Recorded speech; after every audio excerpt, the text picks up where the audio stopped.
Hello student, Tagore jet classes online YouTube channel पर आप सभी का पुनः एक बार स्वागत है।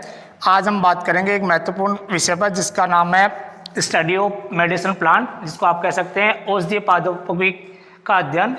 इसमें जनरली सामान्य अध्ययन के बारे में अपन बात करते हैं। तो सबसे पहले बात करेंगे तुलसी। तुलसी का महत्वपूर्ण है बॉटनिकल नेम। सबसे पहले आपको ये याद देखना है कि ओस्मियम स्पीसीज या बेसिकम इसका बॉटनिकल नेम कहलाता है। दूसरी बात करते हैं कुल तुलसी को रखा गया है लेमिनेसी कुल में। और उसके बाद बात करते हैं तो उत्पत्ति स्थान हर क्वेश्चन में पूछा जाता है, या तो उसमें से कुल पूछा जाता है या उसका मूल स्थान या किसी का वानस्पतिक नाम। तो ये भी आपको थोड़ा सा ध्यान में रखते हुए इसका एशिया का उत्तरी पूर्वी क्षेत्र इसका ओरिजिन प्लेस कहलाता है। अब बात करते हैं तुलसी को अन्य नाम से किस किस नाम से जाना जाता है। सबसे पहले बात करें तुलसी को बसेल इंग्लिश में कहते हैं, अंग्रेजी में बसेल इसका कहते हैं। तोलिन दूसरा इसका नाम है। तीसरा नाम इसको तुलसा के नाम से भी संबोधित किया जाता है। इसके बाद एक महत्वपूर्ण क्वेश्चन आपको बताया दिया जाता है कि हर क्वेश्चन में एक क्वेश्चन ऐसा होता है कि उसमें हिडन क्वेश्चन होता है, छिपा होता है। तो अमृत बूटी किस औषधीय फसल को कहते हैं, तो ये एक महत्वपूर्ण क्वेश्चन है। इसमें आपको ये देखना कि अमृत बूटी किस औषधीय फसल को कहते हैं। तो ये भी एक महत्वपूर्ण क्वेश्चन बनता है इस जगह। उसके बाद बात करते हैं तुलसी का उपयोगी भाग वैसे पत्ती होता है, लेकिन यहाँ देखिए तुलसी के पत्तों से या पत्तियों से तेल निकलता है। तेल निकालने के बाद तेल में कौन कौन से रसायन होते हैं, एक तो कपूर निकलता है, सेट्रोल बनता है उसमें, चार्विकोल और यूजिनोल। ये चार ऐसे नामक रसायन है जो तुलसी से प्राप्त होते हैं, उसके तेल से प्राप्त होता है। आपको यहाँ एक क्वेश्चन ये याद रखना कि तुलसी के तेल में कौन सा रसायन पाया जाता है, या कह सकते हैं यूजिनोल किस औषधीय पादप में पाया जाता है ये रसायन। इसका भी एक क्वेश्चन बन सकता है। या जैसे कपूर सब जानते हैं कपूर होता है, लेकिन कपूर सामान्य इस तेल के तुलसी के तेल से ही प्राप्त होता है ज़्यादातर। तो ये भी एक रसायन है कपूर के नाम से। आगे बात करते हैं तुलसी का रस। तो तुलसी का रस एक औषधीय महत्व के रूप में बात करते हैं तो कैंसर रोग के उपचार में इसका प्रयोग करते हैं तुलसी का रस का। तो ये इसका औषधीय महत्व कहला सकता है। कह सकता है कि कैंसर रोग उपचार हेतु कौन सी औषधीय फसल उपयोगी है, तो उसका आंसर सही आंसर आएगा तुलसी। उसके बाद एक और औषधीय महत्व है जो तुलसी के रोज सेवन करने से, 2 पत्ते सुबह सेवन करने से रक्त में जो कोलेस्ट्रॉल की मात्रा बढ़ती है उस मात्रा को ये कंट्रोल करता है तुलसी का पत्ती या सेवन करने से। तो ये इसको नियंत्रण करने से शरीर में कोलेस्ट्रॉल की मात्रा नियंत्रित होती है, तो रोग मनुष्य में नहीं फैलते हैं। इसके बाद बात करते हैं तुलसी में जो पत्ती है ये औषधीय महत्व का भाग इसलिए कि सुबह आपको खाली पेट 2 पत्ती तुलसी का सेवन करना। उससे क्या होगा, आपके जितने शरीर में जितनी भी प्रकार की बीमारियां 26-25 प्रकार की उन बीमारियों की रोकथाम में उपयोगी है। तो जनरली हर घर में एक तुलसी का पौधा होता है और वहाँ से आप 2 पत्ती सुबह सेवन कर सकते हैं। तो इसका औषधीय महत्व कहलाता है। उसके संदर्भ में बात करते हैं, दूसरा नंबर में आएगी आपके सफ़ेद मूसली।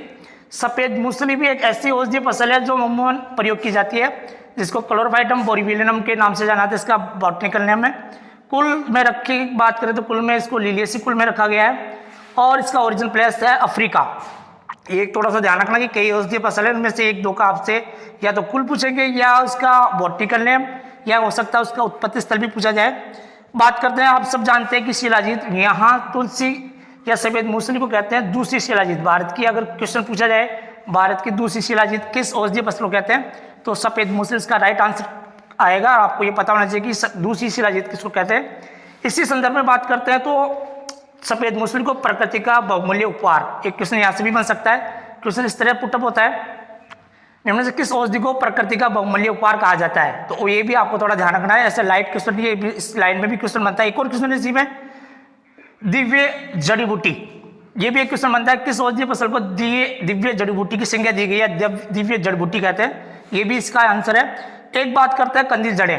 कंदील जड़ें वो है भाग है जो सफेद मूसली में औषधीय महत्व का भाग कहलाता है, जिसको आप फिंगर कह सकते हैं या कह सकते हैं जैसे मान लो सफेद मूसली में काई के प्रवर्धन किसके द्वारा होता है, तो वो आंसर आएगा फिंगर्स या कंदील जड़ें। इनमें जो प्रसारण की विधि है वो है कंदील जड़ें, जो औषधीय महत्व का भाग भी कहलाता है। और ये भाग ही सबसे ज्यादा उपयोगी भाग है जो औषधि के रूप में प्रयोग करते हैं। आपको ये भी एक याद रखना कि एक उपयोगी भाग कौन सा, इसका कौन सा, इसका कौन सा, सब में अलग अलग मिलेगा आपको। इसके बाद बात करते हैं सफेद मूसली किस ऋतु की फसल है, तो ये खरीफ ऋतु में सर्वाधिक उगाई जाती है, कह सकते हैं खरीफ जलवायु सफेद मूसली के लिए उपयोगी जलवायु मानी जाती है।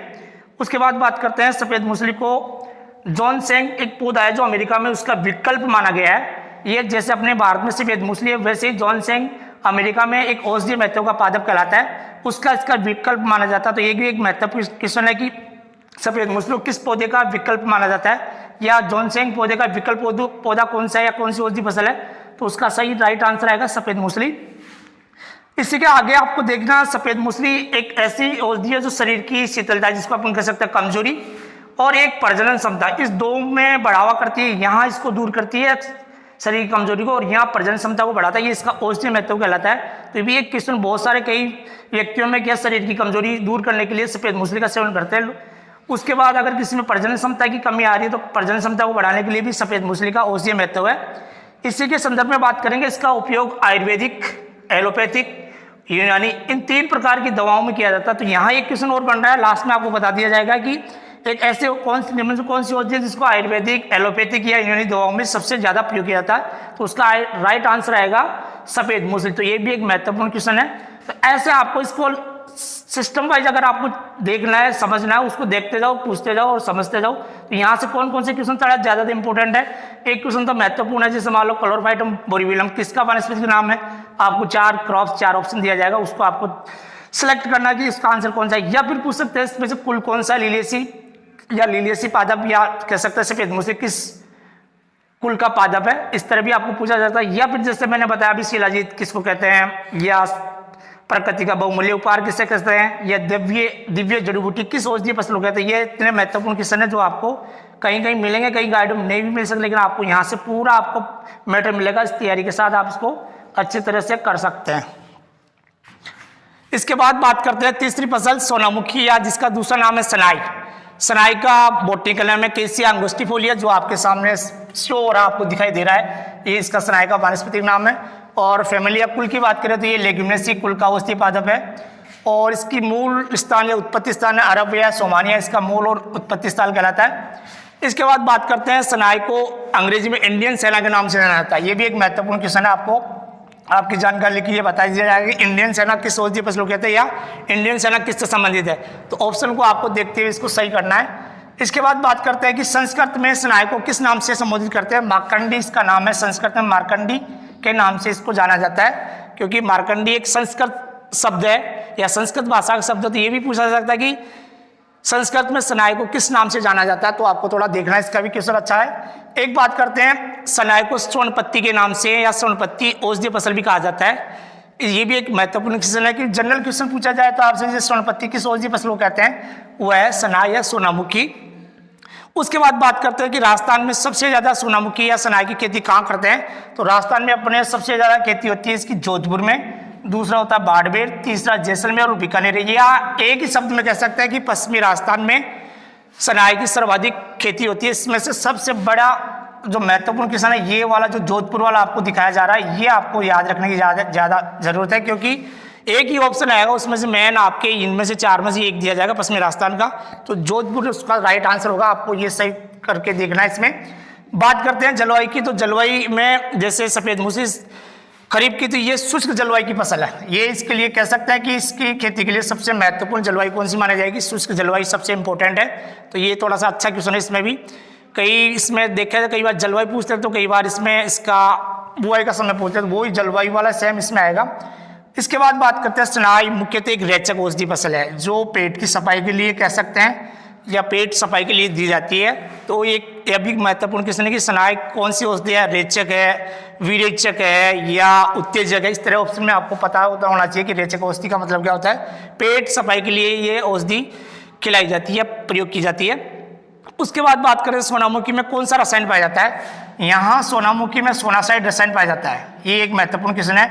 अब यहाँ सोनासाइड भी इसमें, क्योंकि पत्तियां और फलियां 2 प्रकार के जो भाग होते हैं औषधि भाग है, तो पत्तियों में कितना परसेंट सोनासाइड है, 2 से 3%, ये कि महत्वपूर्ण क्वेश्चन है। और फलियों में कितना परसेंट है, 4 से 5% सोनासाइड नामक रसायन सनाई में पाया जाता है। ये 2 महत्वपूर्ण क्वेश्चन यहाँ भी हो सकता है कि पत्तियों में ज़्यादा पाया जाता है या फलियों में। तो पत्तियों के बजाय फलियों में सोनासाइड की मात्रा अधिक होती है। उसके बाद बात करते हैं सनाई की जो पत्तियाँ, उनमें जो प्राप्त रोल या रेजिन जो औषधि महत्व का भाग है, उसका उपयोग यूनानी दवाओं के निर्माण में करते हैं। ये भी एक महत्वपूर्ण जानकारी आपके लिए, क्योंकि पत्तियों से प्राप्त रोल रेजिन किस दवा के निर्माण में, यूनानी है, एलोपैथिक है या आपके आयुर्वेदिक में प्रयोग करते हैं। यूनानी दवाओं के निर्माण में इस रेजिन का सबसे ज़्यादा उपयोग करते हैं। इसके बाद बात करते हैं इसका बीजों का उपयोग है, जो त्वचा पर उपस्थित जितने भी त्वचा संबंधित रोग जैसे रिंग वर्म है आपके, इसके उपचार में सबसे ज़्यादा इसकी बीजों का उपयोग करते हैं। तो ये भी एक महत्वपूर्ण क्वेश्चन है, रिंग उपचार के हेतु किस औषधि फसल के बीजों का उपयोग करते हैं, वो आंसर आएगा इसका सोनामुखी या सनाई। उसके बाद बात करते हैं पत्तियों का जो उपयोग करते हैं, वो उधर की जितनी प्रकार की बीमारियां, पेट से संबंधित बीमारियां, उनको दूर करने के लिए सनाई की पत्तियों का प्रयोग किया जाता है। इसके बाद बात करते हैं नंबर 4 पे गिलोय। गिलोय भी एक ऐसी फसल है जो औषधीय महत्व की महत्वपूर्ण फसल है, जिसको गुड़ची अन्य नाम से जाना जाता है। दूसरी बात करते हैं टिनोस्पोरा कार्डिफोलिया, इसका बॉटनिकल नेम है। कुल इसको मेनिस्पेडमिएसी कुल के अंतर्गत रखा गया है। और मूल स्थान की बात करें तो इसका भी मूल स्थान अफ्रीका या अफ्रीका देश है। इसके बाद बात करते हैं गिलोय कौन सी औषधि है, तो ये इसमें सही आंसर महत्वपूर्ण क्वेश्चन आपको बताया जा रहा है कि जवर रोधी यानी कि बुखार को कम करने के लिए गिलोय एक ऐसी औषधि फसल है जो बुखार को कम कर देती है। जैसे कई बार आपने चिकनगुनिया का नाम सुना, ये बुखार आती है, या कह सकते हैं अभी डेंगू बुखार आती है, उसमें भी कई बार व्यक्तियों को ये जवरोधी या बुखार को कम करने के लिए औषधि पिलाई जाती है। उसके बाद करते हैं गिलोय को जीवंती या अमृता, इन दो नाम से संबोधित करते हैं। ये भी एक महत्वपूर्ण क्वेश्चन है कि जीवंती किस औषधीय फसल को कहते हैं, यानी कि जीवंती यानी कि ये व्यक्ति को जीवन प्रदान करती है, अमृता यानी ये अमृत के समान कार्य करती है शरीर में। तो इस तरह इनको जीवंती और अमृता की संज्ञा दी गई है। उसके बाद करते हैं किस ऋतु की फसल है, शुष्क जलवायु की फसल है और शुष्क जलवायु की खेती के लिए महत्वपूर्ण मानी जाती है। बात करें इसको अन्य नाम से किस किस नाम से जाना जाता है, तो इसकी बात करें सबसे पहले हिंदी में गिलोय को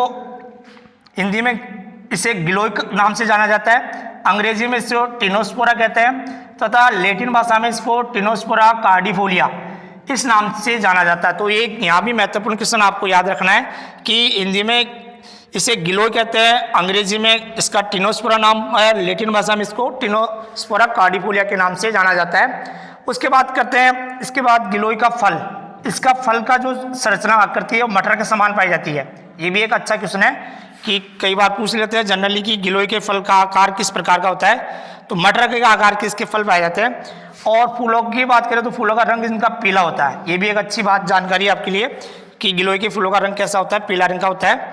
उसके बाद बात करते हैं गिलोय में जड़ और तना, ये दो ऐसे भाग हैं जो इसके औषधीय महत्व के भाग कहलाते हैं। मैं बार बार फिर आपसे कह रहा हूँ कि एक क्वेश्चन में जनरली बनता है कि निम्न से इस औषधि का उपयोगी भाग कौन सा है। जैसे मान लो गिलोय में पूछ लिया आपसे गिलोय का औषधि उपयोगी महत्व का भाग है, तो ऑप्शन में आपको जड़ भी मिलेगी, तना भी मिलेगा, बीज भी मिलेगी और पत्ती भी मिलेगी, और एक में आपको जड़ और तना दोनों मिलेगा। तो आपका आंसर आएगा जड़ और तना, इसका औषधि महत्व का भाग कहलाता है।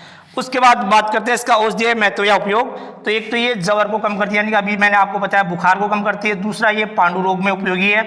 तीसरा इसमें कामला रोग में उपयोगी है। कुष्ठ रोग आप सब जानते हैं, एड्स, वर्मी आदि रोगों को दूर करने में ये सहायक है। ये इसका औषधीय महत्व, इन रोगों में उपचार या सेवन करने से उपचार होता है। उसके बाद बात करते हैं 3 ऐसे आचार्य हैं जिन्होंने इस औषधि को अलग अलग नामों से संबोधित किया है। सबसे पहले बात करते हैं आचार्य चरक ने गिलोय को मुख्यतः वातहर औषधि के नाम से संबोधित किया है, वातहर औषधि के रूप में इसको मानते हैं। दूसरी बात करते हैं आचार्य वाग्भट, इन्हें इसे मधुमेह जो डायबिटीज कह सकते हैं आप, तथा सुजाक एक ऐसी बीमारी जिसको परम औषधि के रूप में इसको मानते हैं। ये भी एक महत्वपूर्ण क्वेश्चन आप जान सकते हैं, इसमें अलग अलग संबोधित किया नाम से।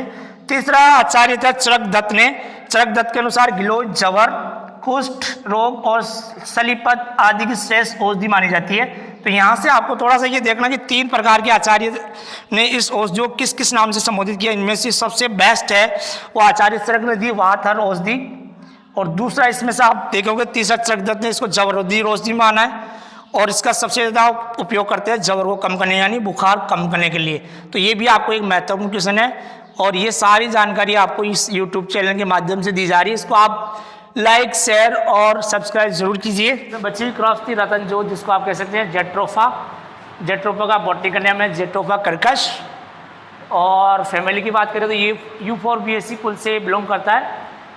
और यूफोर्बिएसी से और 2 ऐसे प्लांट है जो आपको पता होना चाहिए, एक तो अनोला आंवला जिसको आप बोलते हैं, और दूसरा एक अरन। ये 2 ऐसे प्लांट हैं जो यूफोर्बिएसी कुल से बिलोंग करता है। तो ये भी एक महत्वपूर्ण क्वेश्चन है, इनमें से कौन से ऐसे 3 पादप है अपने कोर्स में वर्तमान में जेट्रोफा, आंवला, अरन, ऐसे 3 पादप है जो यूफोर्बिएसी कुल से बिलोंग करते हैं। उसके बाद इसका मूल स्थान है उत्तर पश्चिमी या मध्य भारत। और उपयोगी बात की बात करें तो जेट्रोफा में बीज सबसे महत्वपूर्ण भाग है जो काफ़ी उपयोगी भाग कहलाता है, इसके बीजों से ही तेल प्राप्त होता है। और बात करें तो कौन सा अवयव इसमें पाया जाता है, तो बात इसमें जेट्रोफिन नामक रसायन पाया जाता है जो कैंसर रोधी क्षमता वाला होता है। ये इसका एक रासायनिक अवयव है। औषधीय महत्व की बात में करें तो पाइल्स एक रोग होता है, बवासीर जिसको बोलते हैं, लकवा, पैरालिसिस, उदर रोगों को दूर करने में इसका एक औषधीय उपयोगी है। उसके बाद बात करें रतन जोत के बीजों का तेल, जो जैविक ईंधन जिसको आप कह सकते हैं बायोडीजल। बायोडीजल के नाम से ये काफ़ी फेमस है। कई बार क्वेश्चन बनता है कि जैविक ईंधन के लिए कौन सा पौधा उपयोगी है या बायोडीजल किससे प्राप्त किया जाता है, वो रतन जोत से। उसके बाद बात करते हैं रतन जोत का जो प्रसारण होता है, बीज और कलम, ये दो विधियां हैं, बीज और कलम द्वारा इसका प्रसारण होता है, नए पौधे का निर्माण होता है जिसको प्रसारण या प्रवर्धन की संख्या दी जाती है।